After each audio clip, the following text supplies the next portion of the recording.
बलिदानियों का सपना जब सच हुआ तभी ये देश आज़ाद हुआ। आओ मिलकर नमन करें उन वीरों को जिनकी शहादत से ये देश गणतंत्र हुआ। नमस्कार, बहुत बहुत स्वागत है आप सभी का घर परिवार के आज के एपिसोड में। और जैसा कि आप सब जानते हैं कि घर परिवार में हम लेकर आते हैं आपके लिए एक चर्चा का विषय। और जब बात हो गणतंत्र की, यानी दस्तक दे चुका है गणतंत्र दिवस, कल हमारा गणतंत्र दिवस है और साथ ही कुछ भारतीय इकट्ठा हो, फिजा में तिरंगा लहरा रहा हो, तो कहीं ना कहीं जो हमारा विषय है वो भी कुछ उसी तरह का हो जाता है। तो आइए जल्दी से देख लेते हैं हमारा आज का चर्चा का विषय।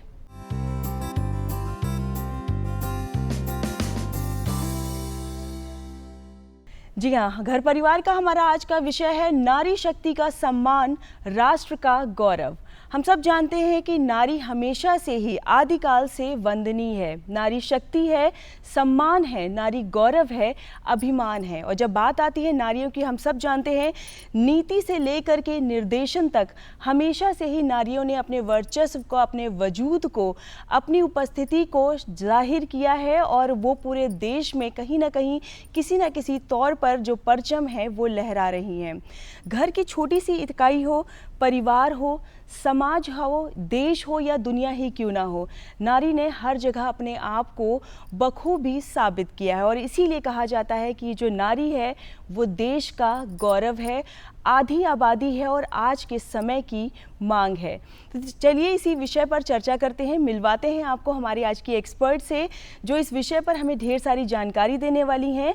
हमारे साथ हैं दीप्ति जायसवाल जी। डॉक्टर दीप्ति जायसवाल जी हैं हमारे साथ। मैम, बहुत बहुत स्वागत है आपका हमारे आज के कार्यक्रम में। नमस्कार आप सभी को। दर्शकों, आपको बता दें कि दीप्ति जी प्रोफेसर हैं लखनऊ यूनिवर्सिटी में और हमारे साथ आज की एक कवित्री भी जुड़ी हैं जो कि एक शिक्षिका भी हैं। हमारे साथ हैं ज्योति तिवारी जी। ज्योति जी, आपका भी स्वागत है हमारे कार्यक्रम में। बहुत बहुत धन्यवाद। तो दर्शकों, हम दीप्ति जी से बातचीत करेंगे, ज्योति जी से भी कुछ बातें लेंगे और ज्योति की कविताओं को भी हम एंजॉय करेंगे यहाँ पर। फिलहाल जैसे कि मैम हमारा चर्चा का विषय है नारी शक्ति का सम्मान, राष्ट्र का गौरव। तो सबसे पहले हम आपसे यही जानना चाहेंगे कि आप नारी शक्ति को आज के समय में किस तौर पर देखती हैं? आज का समय हमारे समाज में 21वीं शताब्दी का समय चल रहा है और साथ ही साथ हम भारतीय परिवेश में देखते हैं तो नारी कह सकते हैं कि अपनी परिवार की जिम्मेदारियों के साथ साथ समाज और राष्ट्र के निर्माण में भी अपना योगदान बराबर से दे रही है और कंधे से कंधा मिलाकर हर एक ऐसा क्षेत्र जो शायद उससे अछूता था वो अब सभी क्षेत्रों में प्रवेश कर चुकी हो, चाहे फाइटर प्लेन उड़ाना हो, चाहे अंतरिक्ष में जाना हो, चाहे सत्ता और राजनीति की बात हो, हर क्षेत्र में महिलाएं सक्रिय हैं। और कहना चाहिए कि ये समय की मांग भी है कि नारी समाज में अपने को आर्थिक तौर पर भी सशक्त रूप से अपनी महत्वपूर्ण भूमिका निभा रही है और कहना चाहिए राष्ट्र के निर्माण में बखूबी योगदान दे रही है। बिल्कुल मैम, ये तो अभी की बात होगी और इस पर हम आगे भी चर्चा करते रहेंगे कंटेम्प्रेरी किस तरह से विकास चल रहा है महिलाओं का। लेकिन जिस तरह से आप इतिहास की प्रोफेसर हैं तो हम आपसे ज़रूर जानना चाहेंगे, जब हम इतिहास में झांक कर देखते हैं तो किस तरह से नारी ने अपने आप को साबित किया है, या स्वतंत्रता से पहले की अगर हम बात करें तो किस तरह की छवि थी नारी की? अगर हम एक अपना पुराना इतिहास देखते हैं अपने समाज का तो प्राचीन काल से ही नारी हमारे समाज में एक पौराणिक कथाओं के माध्यम से, जैसे आप देखते हैं, या अन्य जो भी हमारा प्राचीन वैदिक काल रहा, वहाँ नारी एक सशक्त भूमिका में थी। वो शिक्षा के क्षेत्र में भी आगे थी और वो समाज और राजनीति में भी बराबर से भागीदारी कर रही थी। और बहुत सारी ऐसी महिलाएं थीं जो उस समय बहुत शिक्षित थीं, जिनमें अपाला, घोषा, विश्ववारा, बहुत सारे अनगिनत नाम हैं। और ये परंपरा हमारे समाज में बराबर रूप से चलती रही। मध्यकाल में भी हम देखते हैं कि महिलाएं शासक के रूप में भी अपनी भूमिका निभा रही हैं। लेकिन धीरे धीरे समाज में थोड़ा महिलाओं की संदर्भ में देखते हैं तो बहुत सारी कुरीतियां आ गईं, जिसकी वजह से महिलाएं थोड़ा सामाजिक परिवेश में और राजनीतिक परिवेश में और आर्थिक भी परिवेश में वो पीछे दिखाई देने लगती हैं। और लेकिन फिर से एक रिवाइवल का पीरियड आता है 19वीं शताब्दी में, और महिलाओं के नारी समाज में जो भी सामाजिक कुरीतियाँ थीं उन्हें दूर करने के लिए बहुत सारे सामाजिक सुधारक जी। दिखाई देते हैं। तो कह सकते हैं कि महिलाओं के सामाजिक परिवेश से फिर राजनीतिक परिवेश में फिर से प्रवेश एक दिखाई देता है।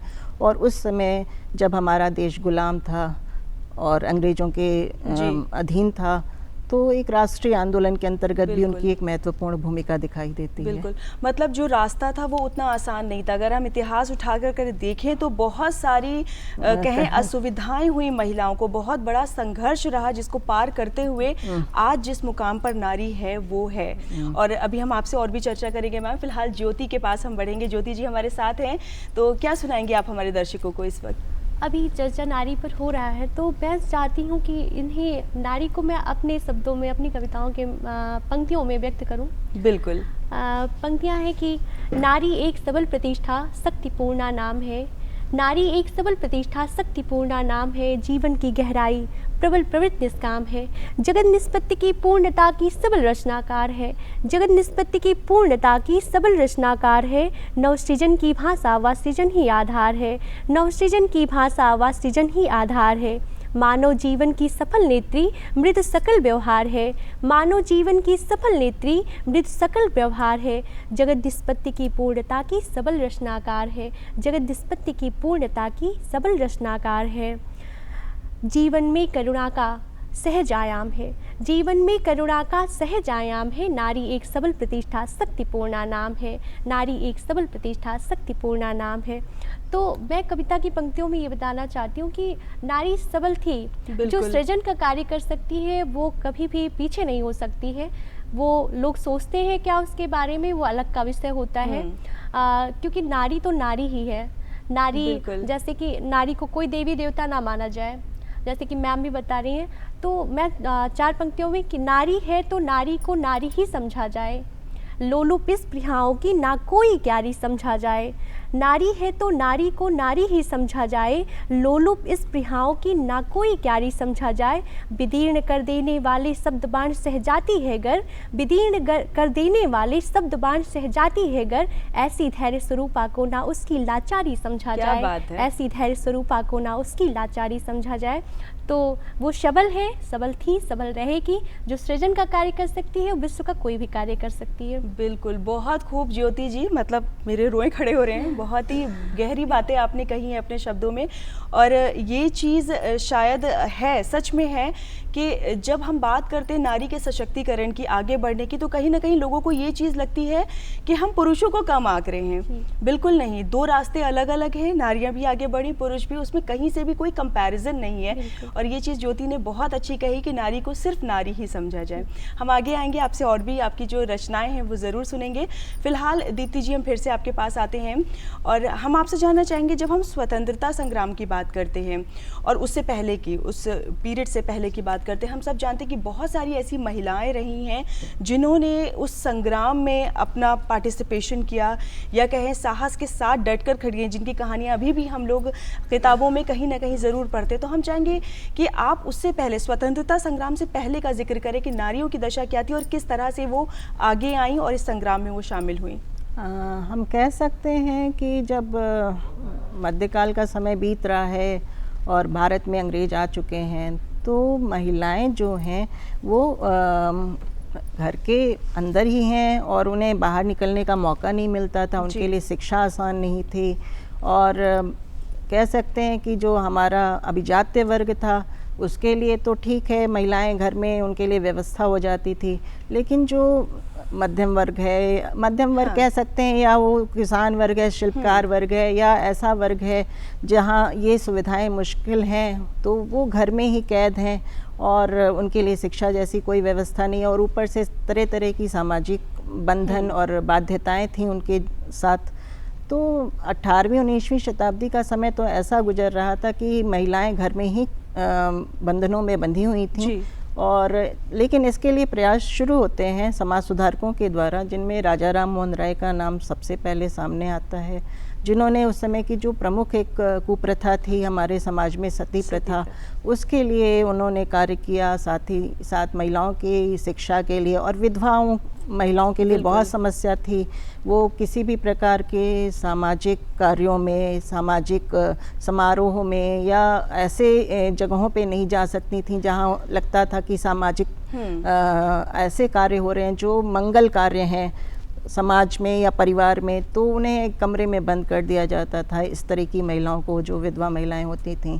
तो ये प्रथा भारत में कई जगहों पर थी। तो धीरे धीरे समाज सुधारकों के द्वारा महिलाओं की स्थिति में सुधार करने के लिए, उन्हें ऊपर लाने के लिए समाज में प्रयास प्रारंभ होते हैं। और इसमें ईश्वर चंद्र विद्यासागर का नाम भी आगे आपको दिखाई देता है। साथ ही साथ और शिक्षा के क्षेत्र में फिर D.K. कर्वे हैं, जिन्होंने प्रयास किया महिलाओं की शिक्षा के लिए खास तौर से, और ईश्वर चंद्र विद्यासागर ने।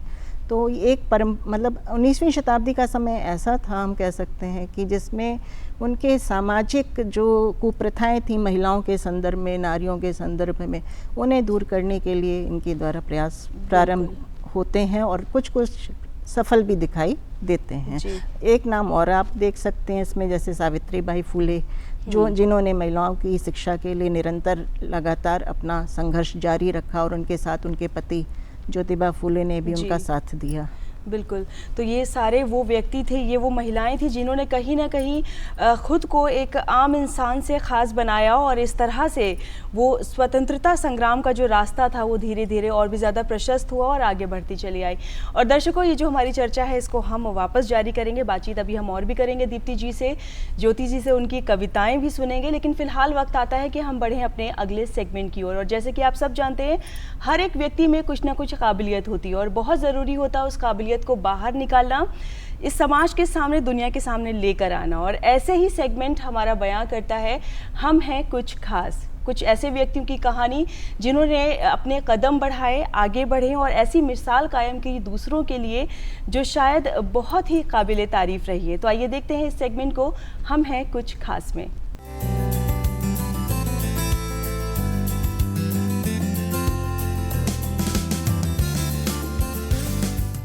हर महिला विशेष होती है, फिर चाहे वो घर में हो या ऑफिस में। आज महिलाओं की भागीदारी के बिना कोई भी काम पूर्ण नहीं माना जाता। 21वीं सदी नारी के जीवन में नित्य नई नई संभावनाओं को लेकर आ रही है। समाज के हर क्षेत्र में उनका परोक्ष अपरोक्ष रूप से प्रवेश हो चुका है। लेकिन सपनों को पूरा करने की ये राह कभी भी आसान नहीं होती। एक ऐसे ही संघर्ष पथ को पार कर सपनों को पूरा करने की कहानी है जीनत बानो की। बचपन से ही मुझे कुछ खास करने का एक जज्बा था। मैंने शादी के बाद खुद से ही अपना एक स्कूल खोला, जिसमें मैंने बच्चों को सिलाई, कढ़ाई, पेंटिंग के अलावा भी बहुत सारी चीज़ें सिखाई। उसमें ज्वेलरी मेकिंग, सॉफ्ट टॉयज, तरह तरह के बैग, पर्स, इस तरह की चीज़ें आप देख सकते हैं। ये सारी चीज़ें मैंने बच्चों को, मेहंदी वगैरह सारी चीज़ें सिखाई। वो बच्चे आज भी, मेरे सिखाए हुए बच्चे, खुद अपने पैरों पर खड़े हैं। इस बात का मुझे बहुत ही गर्व है। सारी चीज़ें ऐसी होती रहीं। बच्चे छोटे थे, हस्बैंड के ट्रांसफ़र की वजह से मैं ये सारी चीज़ें कंटिन्यू नहीं कर पाई, और जो खुद के पैरों पे खड़े होने की ललक कभी मेरे अंदर से ख़त्म नहीं हुई। इसी जज्बे के साथ मैंने कुकिंग में अपने रुझान को आगे बढ़ाया। मैं स्कूल चलाती थी, बच्चों को बहुत सारी चीज़ें सिखाती थी। आज भी उसमें ब्यूटिशियन था, और अभी भी लोग मुझसे सीखने की कोशिश करते हैं, लेकिन समय नहीं मिल पाता है। और बहुत सारी चीज़ तो मैंने अपनी मम्मी से, अपनी सासू माँ से ऐसे घर में सीखी, और कभी मैंने कोई क्लास नहीं किया है, और ख़ुद से ही मैं सारी चीज़ें बनाती थी, फिर बच्चों को सिखाती थी आसान तरीके से, जैसे उनको अच्छे से समझ आए। और जितने मेरे सिखाए हुए बच्चे थे आज भी वो अपने पैरों पर खड़े हैं। तो इस चीज़ से मुझे बहुत फक्र होता है, इस सभी चीज़ों से। जीनत को बचपन से ही रचनात्मक कलाओं में रुचि रही। पेंटिंग्स, सिलाई, कढ़ाई, बुनाई का शौक रखने वाली जीनत के इस हुनर को पंख मिले अपने जीवन साथी से, जिन्होंने शादी के बाद जीनत के इस शौक और हुनर को देखते हुए इसे आगे बढ़ाने को प्रोत्साहित किया। अभी भी मैं अपने कपड़े खुद ही से स्टिच करती हूँ, अपनी बेटी के भी कपड़े मैं बनाती हूँ, और सिखाती भी हूँ लोगों को। अगर कहते हैं तो मैं उनको सिखा भी देती हूँ, कटिंग, स्टिचिंग, ये सारी चीज़ें। और पेंटिंग वगैरह भी मैं बहुत करती थी, बच्चों को सिखाती थी। ग्लास पेंटिंग है, और जैसे ये कैनवास पेंटिंग है, ये सारी चीज़ें, ज्वेलरी मेकिंग है। तो इस तरीके से मैं सिखाती रही बच्चों को। और ये इसमें बहुत ज़्यादा हमको इंटरेस्ट आता था। जैसे पेंटिंग करती थी तो कहीं अगर कोई पोर्ट्रेट देख ले, कोई सीनरी देखती थी या कोई डिज़ाइन देखती थी, तो उसमें ये होता था कि कब हमको कलर और ब्रश मिल जाए, मैं उसको ड्राइंग कर लूँ, उसको बना लूँ। इस तरीके से मन में मेरे बहुत ज़्यादा इस सब की इच्छा रहती थी। तो इस चीज़ में शादी के बाद मेरे हस्बैंड का बहुत सपोर्ट मिला हमको इस चीज़ में। उन्हीं के चलते मैंने अपना स्कूल चलाया।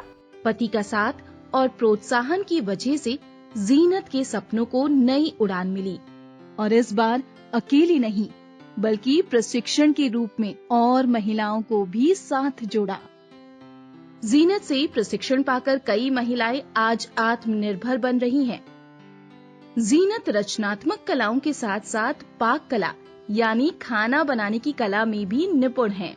उन्हें अलग अलग तरह के व्यंजन बनाना और लोगों को खिलाना बहुत पसंद है। महिला सशक्तिकरण की ये कहानी संपूर्ण समाज के लिए प्रेरणा बन रही है। और अभी मैंने कुकिंग में अपने रुझान को आगे बढ़ाया है, तो इसमें मेरे बच्चों का और हस्बैंड का बहुत सपोर्ट है। अब मैं अपनी रेसिपीज़ जो है सोशल मीडिया पर डालती हूँ, तो उसमें जो मुझे खास बनाने आता है वो आप जैसे खास दर्शकों के साथ मैं शेयर करती हूँ। और इसी के साथ हमारी जो घर परिवार की चर्चा है उस पर वापस आते हैं। और जैसे कि मैम आज हम सब बात कर रहे हैं कि नारी शक्ति का सम्मान जो है राष्ट्र का गौरव है, इसमें अब हम आपसे जानना चाहेंगे, जब हम गांधी जी की बात करते हैं, कहा जाता है कि अपने साहस की धार माना उन्होंने महिलाओं को, अहिंसा की एक बहुत बड़ी मूर्त माना कि कहीं ना कहीं वो इस चीज़ को मानते थे कि उनके आसपास या उनके साथ जो महिलाएं हैं उनका जो बल है उसी से वो आगे बढ़े। तो हम आपसे जानना चाहेंगे जो गांधी आंदोलन रहे उन वर्षों में महिलाओं की भूमिका किस तरह की थी?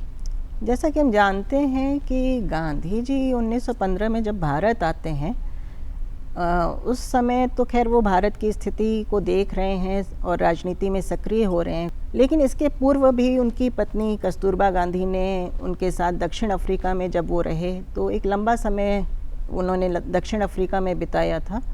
तो कस्तूरबा गांधी जो उनकी जीवन संगिनी थी, उन्होंने बराबर से वहाँ की राजनीतिक गतिविधियों में दक्षिण अफ्रीका में जो भी उन्होंने सत्याग्रह और अहिंसा से संबंधित, वहाँ की राजनीति से संबंधित जो अपने आंदोलन किए, उनमें बराबर से सहभागिता की। लेकिन जब वो भारत आते हैं और राष्ट्रीय आंदोलन का नेतृत्व करते हैं, तो हम देखते हैं कि जो सबसे पहले उन्होंने आंदोलन किया वो बड़ा जन आंदोलन, वो असहयोग आंदोलन था।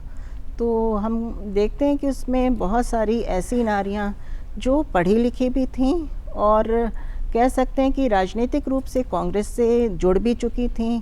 उन्होंने बराबर से गांधी जी से कंधा मिलाकर उनके साथ आंदोलन में सहभागिता की, जिनमें सरोजनी नायडू हैं, अरुणा आसिफ अली हैं और हंसा मेहता हैं, उषा मेहता हैं और अनगिनत ऐसे नाम हैं जैसे कमला देवी चट्टोपाध्याय हैं।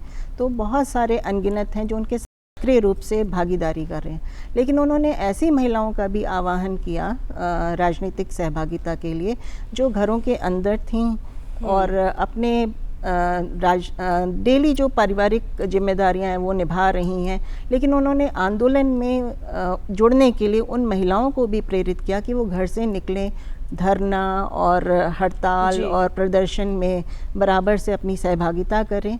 और इस तरीके से उन्होंने महिलाओं को प्रेरित किया कि वो भारत की आज़ादी के लिए लगातार उस संघर्ष में उनका साथ। यानी दीप्ति जी, ये बहुत लाजमी सी चीज़ है जब हम आज के समय की बात करते हैं और हम हमेशा ये चीज़ कहते हैं, समझी भी जाती है इस बात को कि देश के विकास के लिए या किसी भी चीज़ को पूर्ण करने के लिए महिलाओं की भागीदारी बेहद ज़रूरी है। हर एक सेक्टर में, हर एक क्षेत्र में उनकी भागीदारी जो है वो एक्सपेक्ट की जाती है। और ये चीज़ उस वक्त से भी थी, मतलब इतिहास भी गवाह है इस चीज़ को लेकर के कि उस वक्त भी महिलाओं की भागीदारी को बहुत ज़रूरी माना गया ताकि ये जो हमारा स्वतंत्रता का संघर्ष है वो पूरा हो सके। बातें आपसे और करेंगे। फिलहाल ज्योति जी, हम आपके पास आएंगे। आप एक शिक्षिका हैं, बच्चों के साथ जुड़ी हुई हैं, और जब हम बात करते हैं गणतंत्र के पर्व की तो स्कूलों में एक अलग ही तरह की छटा रहती है, एक अलग ही प्रिपरेशन चलती है। तो आप किस तरह से बच्चों की प्रिपरेशन कराती हैं या किस तरह का माहौल आजकल रहता है? 26 जनवरी जैसे आता है तो ये डेट एकदम से बच्चों के दिमाग में, हाँ ये राष्ट्रीय पर्व है। जी। तो कुछ नया करना है, डांस करना है, गाना गाना है, और बच्चे तो अपने अपने मनपसंद कई चीज़ें सीखते रहते हैं जी। और खुद ही इतना मतलब जागरूक तरीके से आते हैं, मैम ये वाला कैसे होगा, ये सॉन्ग बता दीजिए, सिखा दीजिए। तो बहुत अच्छा भी लगता है कि हमारे बच्चे इस चीज़ को जान रहे हैं। लेकिन इस चीज़ में मैं चाहती हूँ कि मतलब बच्चों के साथ साथ उनके पेरेंट्स भी जागरूक हों। ये चीज़ बिल्कुल सही है कि होता क्या है, जब बच्चे स्कूल में हैं या किसी भी तौर से अगर आप किसी भी शिक्षण कार्य से जुड़े हुए हैं, किसी संस्था से जुड़े हुए हैं, तो इस तरह के त्योहारों का जो चार्म है या जो अनुभूति वो और भी ज़्यादा बढ़ जाती है। जी, बिल्कुल। तो ये आप ज़रूर इस चीज़ को फील कर सकती होंगी, मैम भी फील करती होंगी इस चीज़ को। मैम, इसी के साथ हम आपसे और भी बातचीत करना चाहेंगे। जैसे कि एक चीज़ और है, जब हम आज के समय की बात करते हैं तो कहा जाता है कि महिलाएँ साबित तो कर रही हैं ख़ुद को, आगे आ रही हैं, हर एक क्षेत्र में अपनी काबिलियत जो है उसको दिखा रही, लेकिन फिर भी एक बहुत बड़ा कहते हैं ना हर्डल है उनकी ज़िंदगी में। बहुत सारी परेशानियों को झेलते हुए वो ये चीज़ें कर रही हैं, या कहें बहुत सारी जिम्मेदारियों को उठाते हुए। तो आपको क्या लगता है कि ये दोनों चीज़ें जो कहते हैं ना, महिलाओं के लिए घर परिवार भी है और अपने आप को प्रूव करना, देश के लिए, समाज के लिए कुछ करना एक दूसरा रास्ता है, तो दोनों कैसे मैनेज होता है? मुझे लगता है कि महिलाओं के संदर्भ में ये एक तरीके से हमारी भारतीय संस्कृति में उनको एक जिम्मेदारी दे दी गई है कि परिवार उनके साथ जुड़ा हुआ है और पारिवारिक जिम्मेदारियों को निभाना उनके लिए महत्वपूर्ण, सबसे ज़्यादा आवश्यक है। लेकिन मुझे लगता है कि ये ध्यान रखना चाहिए कि हम पारिवारिक, क्योंकि हमारी भारतीय संस्कृति परिवार को ही महत्वपूर्ण एक संस्कार के रूप में देखती है, तो हम ये कह सकते हैं कि पारिवारिक जिम्मेदारियों के साथ साथ वो समाज और राष्ट्र के निर्माण में भी अपना योगदान दें और उसमें एक संतुलन स्थापित करके आगे बढ़ने की कोशिश करें। और हर एक महिला को सशक्त होना चाहिए, परिवार के साथ साथ वो समाज को भी सशक्त बनाएं और राष्ट्र को भी सशक्त बनाने में महत्वपूर्ण भूमिका, अपना रोल प्ले करे। तो ऐसा उसको हर एक महिला को समझना चाहिए कि उसकी भी एक जिम्मेदारी है, परिवार के साथ साथ समाज के प्रति भी और राष्ट्र के प्रति भी। तो वो अपना योगदान बराबर से देना, मतलब उसको कंट्रीब्यूट करना चाहिए। संतुलन की मूर्त कहा जाता है महिलाओं को, स्त्रियों को, कि वो ही ऐसी एक रचना है ईश्वर की जो हर कुछ बैलेंस करके आगे बढ़ सकती हैं, जो ज्योति जी ने अपनी पिछली कविता में भी सुनाई थी। ज्योति जी, हम फिर से आपके पास आएंगे, क्या सुनाएंगे अब आप हमारे दर्शकों को? अभी आपका जो क्वेश्चन था बहुत ही अच्छा था। तो मैं चाहती हूँ कि हमारे देश में वैदिक काल से, अगर हम, जैसा कि मैम ने भी बताया कि नारियों की स्थिति बहुत ही सबल थी और वो मध्यकालीन में शायद थोड़ा उनके लिए बहुत ही नुकसानदेह रहा, वो समय नहीं अच्छा, सामाजिक कुरीतियों की वजह से।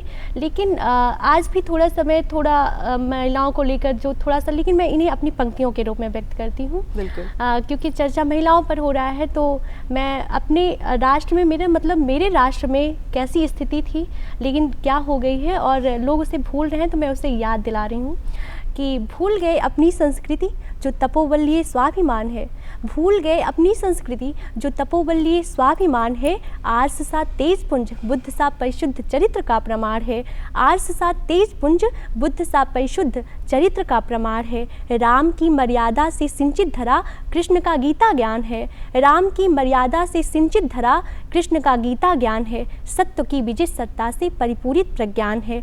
उस राष्ट्र की नारियों पर छिड़ा आज वैमनस्यता का संग्राम है, जो पितृशक्ति की सत्ता में भी सहभागिता का प्रमाण है, जो पितृशक्ति की सत्ता में भी सहभागिता का प्रमाण है। अपाला गार्गी अनसुईया सा तेज, अपाला गार्गी अनसुईया सा तेज, संकल्प सावित्री सा महान है। नारी एक सबल प्रतिष्ठा शक्तिपूर्णा नाम है, नारी एक सबल प्रतिष्ठा शक्तिपूर्णा नाम है।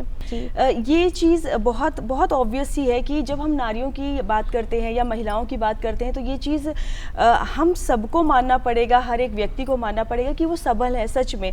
बस कहा यह जाता है कि जो उनके रास्ते हैं या जब वो आगे बढ़ी हैं तो उनको अपनी चीज़ें करने दें।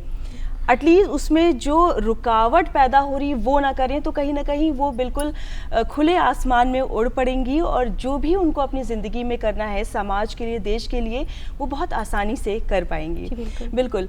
और दीप्ति जी, अब यहाँ पर हम फिर से आपके पास आएंगे और एक चीज़ या एक शब्द जो नारियों के लिए शायद नहीं है, लेकिन स्वतंत्रता का हमारा संग्राम ऐसा था कि उसमें भी वो कूद पड़ी। जब हम क्रांतिकारियों की बात करते हैं तो यूजुअली हम इतनी कोमल महिलाएं हैं, इस चीज़ को इमेजिन नहीं करते उनसे मिला करके, लेकिन फिर भी क्रांतिकारी महिलाएं भी रहीं हमारे देश में। हम चाहेंगे उनका आप जिक्र करें हमारे दर्शकों से। जैसा कि कई राष्ट्रीय आंदोलन के कई पक्ष थे जी, आप जानते होंगे, तो इसमें एक पक्ष था क्रांतिकारी गतिविधियों का भी। तो हम देखते हैं कि ये गतिविधियां शुरुआत से ही दिखाई देती हैं हमें। और भीकाजी कामा जिसमें एक प्रमुख नाम है, जो लंदन में रहकर हमारी भारत की स्वतंत्रता के लिए लगातार संघर्ष कर रही हैं। और वहाँ पर वो कई क्रांतिकारी लोगों को जो आंदोलन से जुड़े हुए लोग थे उन्हें शरण देना, उन्हें हर एक प्रकार के शस्त्र मुहैया कराना, उन्हें धन की आर्थिक सहायता जो थी वो भी अवेलेबल कराना।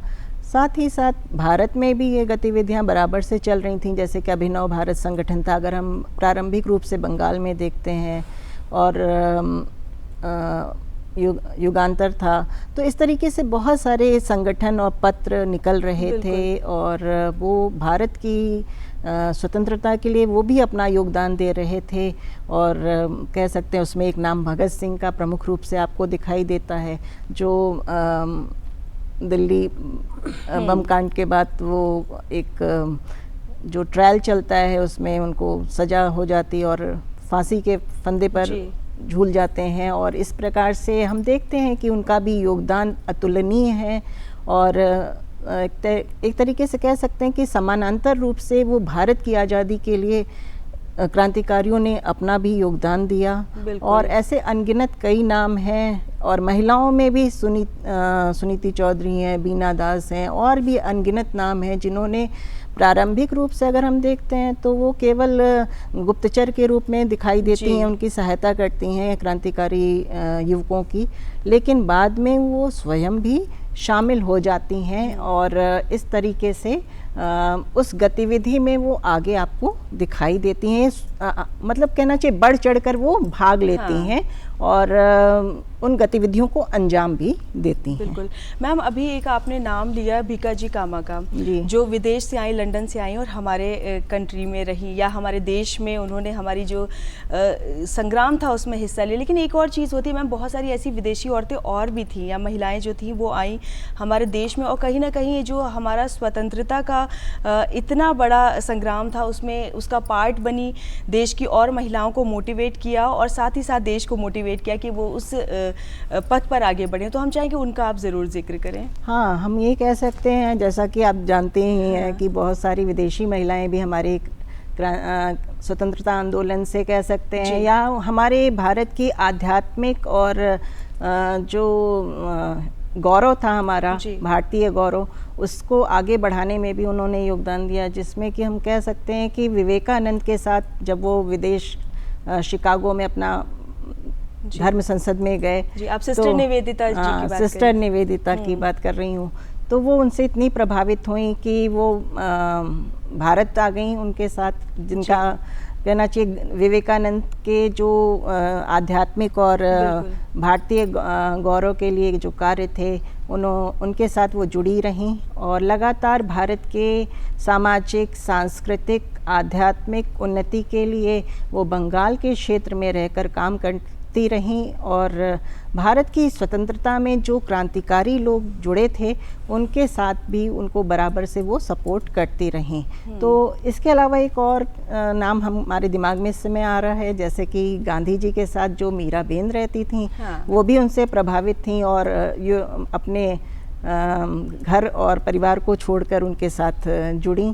तो एक और इसी प्रकार से हम एनी बेसेंट को भी देखते हैं, तो जो भारत आई और भारतीय संस्कृति से इतना प्रभावित हुई कि उन्होंने पूरा अपना पहनावा, अपनी कहना चाहिए, इस संस्कृति को, भारत की गौरवशाली संस्कृति को विदेश मतलब पूरे विश्व की एक गौरव बताया कि भारतीय संस्कृति का गौरव विश्व में सबसे ऊंचा है।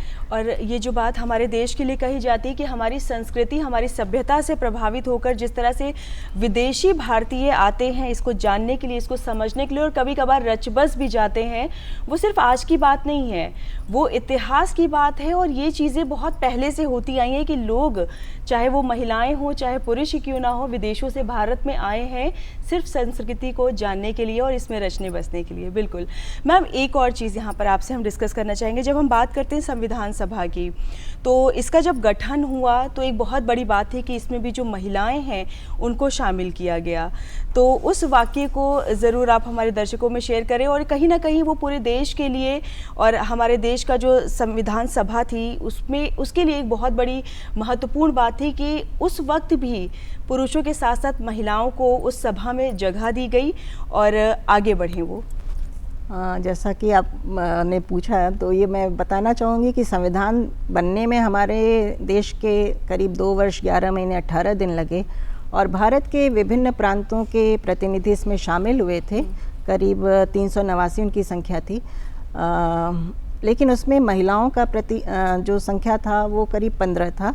और एक तरीके से हम कह सकते हैं कि उस समय के परिप्रेक्ष्य में भी महिलाओं को शामिल करना एक गौरव की बात थी, और जिन्होंने इस संविधान को गढ़ने में, रचने में अपना महत्वपूर्ण योगदान दिया, उनमें कुछ प्रमुख नाम मैं लेना चाहूँगी, जैसे कि बेगम एजाज रसूल थीं, हंसा मेहता थीं, और कुछ सुचिता कृपलानी थीं, सरोजनी नायडू, मतलब ऐसे अनगिनत 15 नाम हैं, और जिनका एक तरीके से कह सकते हैं कि उन्होंने अपनी भूमिका को महत्वपूर्ण रूप से निभाया और संविधान में महिलाओं के मुद्दों को लेकर उसमें प्रमुख बातें शामिल करने में अपना महत्वपूर्ण योगदान दिया। बिल्कुल, और ये शायद बहुत बड़ी बात है। जी, ये जी। हर एक व्यक्ति के लिए, पूरे भारतवर्ष के लिए बहुत बड़ी बात है कि उस वक्त से भी महिलाओं को उतनी इम्पोर्टेंस दी गई थी, जो शायद आगे बस पॉजिटिव वे में बढ़ती ही जा रही है।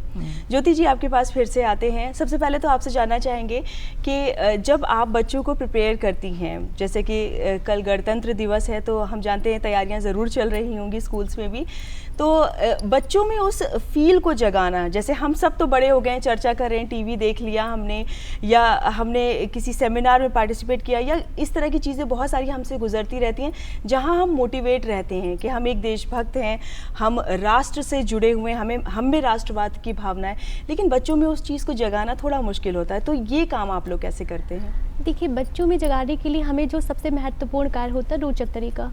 जी, अगर उनमें रोचकता नहीं होगी तो वो उनके लिए एक, क्योंकि वो बच्चे बड़े तो है नहीं कि हम उनको आएंगे और लेक्चर देंगे और वो समझ जाएंगे, तो थोड़ा कठिन होता है। तो उनके लिए रोचकता, और रोचकता कैसे आती है, आप कविता के माध्यम से उसे बता सकते हैं, पेंटिंग्स करवा सकते हैं, या नई नई चीज़ें उनसे बनवा सकते हैं, मतलब जो राष्ट्र से संबंधित हों।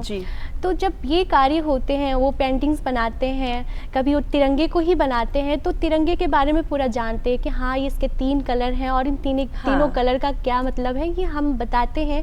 तो उस चीज़ को बहुत अच्छे से बनाते हैं, और उसके बारे में कहीं ना कहीं जान भी जाते हैं कि ये 24 तीलियां हैं, तो इसका क्या तात्पर्य है, इसका क्या मतलब है। तो इस तरीके से हम उन्हें रोचक तरीके से बताने का पूरा प्रयास करते हैं कि रोचकता बनी रहे और उनके अंदर ज्ञान का भी एक वर्धन हो, और रोचकता भी बनी रहे और ज्ञान भी उन्हें मिल जाए। बिल्कुल। तो इस तरीके से हम अपना कार्य स्कूल के साथ साथ हमें लगता है कहीं ना कहीं ये थोड़ा सा माता पिता जो हैं या घर के लोग जो हैं, उनकी भी जिम्मेदारी बन जाती है कि कुछ ना कुछ राष्ट्रीय त्योहारों पे ऐसा ज़रूर घर में करें, चाहे वो डिशेस के थ्रू हो, पकवानों के थ्रू हो, या एक्टिविटीज़ के थ्रू हो, कि बच्चों को इस चीज़ का एहसास रहे कि हाँ, वाकई आज एक बहुत बड़ा दिन है, आज राष्ट्रीय पर्व है। बिल्कुल। और इसी के साथ ज्योति जी, अब क्या सुनाने वाली हैं आप हमारे दर्शकों को? जैसे कि अभी मैम भी बात कर रही थी कि मतलब हमारी जो मातृभूमि भारत है, तो कहीं ना कहीं आप किसी भी देश को माँ से संबोधित नहीं कर सकते हैं, लेकिन एक भारत ही ऐसा देश है जिसे हम माँ से संबोधित करते हैं। तो वैसे ही हमें पता चलता है कि हाँ, मातृत्व का, मातृशक्ति का कहीं ना कहीं हमेशा से बहुत बड़ा योगदान रहा है। तो मैं पंक्तियाँ निवेदित करती हूँ कि हमारी जो भारतीय है, हमारी जो भारत देश, हमारा जो भारत देश है, वो भारत देश कैसे है, पंक्तियों में निवेदित करती हूँ कि अखंड शौर्य बंदीप्त जिसके भाल पर चमक रही, अखंड शौर्य बंदीप्त जिसके भाल पर चमक रही, ओज की पूर्णता बंदामिनी दमक रही, ओज की पूर्णता ले धरा बंदामिनी दमक रही, ओज की पूर्णता ले धरा बंदामिनी दमक रही, संतान जिसकी सिंह सी, संतान जिसकी सिंह सी, संतान जिसकी सिंह सी हुंकार भरती रचनाएं हैं, संतान जिसकी सिंह सी हुंकार भरती रचनाएं हैं, एक एक शस्त्र जिसकी शास्त्र व वेद की ऋचाएं हैं, एक एक शस्त्र जिसकी शास्त्र व वेद की ऋचाएं हैं, गणतंत्र के पहचान की जो आन बान शान है, गणतंत्र के पहचान की जो आन बान शान है, अनेकता में एकता का पुंज सदा से दीप्यमान है, अनेकता में एकता का पुंज सदा से दीप्यमान है, अनेकता में एकता का पुंज सदा से दीप्यमान है। भूमंडल पर राष्ट्र जागरण की, भूमंडल पर राष्ट्र जागरण की थाल सजी आरती है, भूमंडल पर राष्ट्र जागरण की थाल सजी आरती है, विश्व में गणतंत्र का उत्कर्ष व उत्थान ही माँ भारती है, विश्व में गणतंत्र का उत्कर्ष व उत्थान ही माँ भारती है। तो ऐसी हमारी माँ भारती है, ऐसा हमारा भारत देश है, जिसके एक एक संतान जो हमारी सीमा पर, चाहे वो डटे हो, चाहे वो किसी भी तरीके से भारत के उत्थान के रूप में कार्य कर रहे हैं, तो कहीं ना कहीं वो अपने भारत देश को आगे बढ़ाने का कार्य कर रहे हैं। तो इस तरीके से हमारा ये भारत का अलग ही अपना रूप है। बिल्कुल, और जिसकी तारीफ पूरे विश्व में होती है और हमेशा से सराहा जाता है हमारे देश को इन चीज़ों के लिए। और ये बहुत बड़ी बात है, क्योंकि हम इस चीज़ को चाहे देश के या हम विदेशों के लेवल पे या वर्ल्ड लेवल पे इस चीज़ को समझना चाहें, तो सिर्फ आप एक छोटी सी इकाई पर जाके देखिए, उन परिवार को, उन घरों को इमेजिन करिए जहाँ पर महिलाएं नहीं होती हैं। आप उस घर की हालत, या कह सकते हैं जो अस्त व्यस्तता होती है, वो बिल्कुल नज़र आती है। वही चीज़ देश के लिए भी लागू होती है। अगर देश में महिलाएं नहीं होंगी, समान रूप से आगे नहीं बढ़ी होंगी, तो कहीं ना कहीं ये जो सिस्टमैटिक चीज़ें हैं वो बिल्कुल भी नहीं चल पाएंगी। और इसी के साथ दर्शकों, हम चर्चा को आगे बढ़ाएंगे, पर फिलहाल अभी वक्त आता है कि हम बढ़ें अपने अगले सेगमेंट की ओर, जो घर परिवार का एक बेहद खास सेगमेंट है, जिसमें हम छोटी छोटी चीज़ें आपके लिए ऐसी लेकर आते हैं जो आपके जीवन की जो परेशानियाँ हैं उनको ख़त्म करते हैं। तो आइए देखते हैं सेगमेंट टिप्स। और इस सेगमेंट में आज हम बात करेंगे एक ऐसी चीज़ की जो लगभग हर एक व्यक्ति की ज़रूरत बन चुका है, यानी हर एक व्यक्ति के पास लगभग होता है इस समय, वो है हमारा मोबाइल।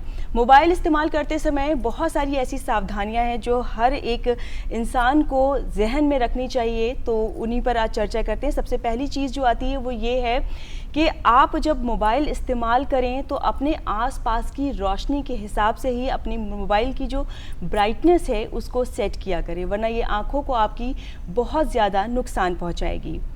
दूसरी चीज़, जब हम बात करते हैं मोबाइल की चार्जिंग की, कोशिश करिए चार्जिंग पे लगे लगे मोबाइल कभी ना इस्तेमाल करें। और बहुत सारे ऐसे लोग होते हैं जो रात में मोबाइल को चार्जिंग पे लगा कर छोड़ देते हैं, ऐसा बिल्कुल भी ना करें। अगली चीज़ जो आती है वो ये है कि आप जब भी मोबाइल का डेटा ना इस्तेमाल कर रहे हो तो उसको ज़रूर ऑफ़ कर दें। अमूमन सी एक आदत होती है लगभग सभी की कि अपने मोबाइल को हमेशा पॉकेट में रखते हैं, तो कोशिश करें कि पॉकेट में ना रख के अगर आपके पास हैंडबैग है या हाथ में पकड़ने की आदत डालें। इससे जो उसके हार्मफुल रेडिएशन है वो आपके शरीर को या शरीर के अंगों को नुकसान नहीं पहुंचाएंगे। और सबसे बड़ी चीज़, जो सोते वक्त लोग अपने पास अपने तकियों के नीचे मोबाइल रखकर सोते हैं, ऐसा बिल्कुल भी ना करें। कोशिश करें शरीर से जो मोबाइल है उसको काफ़ी दूरी पर रखें, ताकि जो उसके हार्मफुल हार्मफुल रेज हैं वो आपके शरीर को किसी तरह से नुकसान ना पहुंचाएं। तो दर्शकों, ये थे हमारे आज के टिप्स जो मोबाइल पर बेस्ड थे, और इसी के साथ हमारी जो आज की चर्चा है उसको वापस जारी करते हैं, उस पर वापस आते हैं। और मैम, यहाँ पर अब हम आपसे ये जानना चाहेंगे, जब हम बात करते हैं स्वतंत्रता से पहले की महिलाओं की छवि की, और एक छवि में जो बहुत बड़ा बदलाव आया वो स्वतंत्रता के बाद आया, तो आप इस बदलाव को किस रूप में देखती हैं? स्वतंत्रता के बाद कह सकते हैं कि बहुत सारा चेंज आने में, जो हम इस समय देख रहे हैं 21वीं शताब्दी में, पिछले जो 70-75 सालों का जो समय रहा है, उसमें एक दौर ऐसा भी था कि महिलाएं शिक्षा के लिए भी आगे नहीं आ पाती थीं जी। और समाज में उनकी भूमिका जो थी वो भी नगण्य थी। लेकिन धीरे धीरे महिलाओं ने अपनी शैक्षिक स्थिति को मजबूत करते हुए अपनी सामाजिक और आर्थिक स्थिति को भी मजबूत किया। लेकिन इसमें हम परिवार की भूमिका को भी महत्वपूर्ण मानते हैं, क्योंकि अगर परिवार से सहयोग और सहायता ना प्राप्त हो तो शायद महिलाएं आगे नहीं कुछ कर सकती। तो वो संतुलन स्थापित करने में परिवार के सदस्यों ने भी, और हम कह सकते हैं कि समाज ने भी उसको आगे आने में अपनी भूमिका अदा की है। तो जो स्थिति है वो बेहतर ही होती जा रही है। ज्योति जी, हम आपसे भी चाहेंगे कि प्रोग्राम को हम वाइंड अप करने की ओर बढ़ रहे हैं, तो आप कोई संदेश हमारे दर्शकों को देना चाहें अगर? जी बिल्कुल, मैं एक संदेश जो अपने सभी दर्शकों को देना चाहती हूँ वो ये है कि राष्ट्र जितना ही आगे बढ़ेगा उतना ही हम आगे बढ़ेंगे। तो राष्ट्र को आगे बढ़ाने में हमारी किसी न किसी तरीके से भूमिका निश्चित होनी चाहिए। मैं 4 पंक्तियाँ आप सभी को और दर्शकों को भी समर्पित करती हूँ कि हृदय में ज्वलंत हो जाएं जो नीतियाँ संविधान की, हृदय में ज्वलंत हो जाएं जो नीतियाँ संविधान की, मस्तिष्क पटल पर सबल हो शक्ति गणतंत्र के सम्मान की, मस्तिष्क पटल पर सबल हो शक्ति गणतंत्र के सम्मान की, प्रस्फुटित स्पृहाओं में प्रदीप्त हो प्रेम की ज्वाला, प्रस्फुटित स्पृहाओं में प्रदीप्त हो प्रेम की ज्वाला, प्रस्फुटित स्पृहाओं में प्रदीप्त हो प्रेम की ज्वाला, सृजन नीतियों से चमक उठे आभा में राष्ट्र के दिन मान की, सृजन नीतियों से चमक उठे आभा में राष्ट्र के दिन मान की। और ऐसा हमें कुछ ना कुछ कार्य अवश्य करना चाहिए कि निरंतर हमारे द्वारा हमारे राष्ट्र का उत्थान ही हो।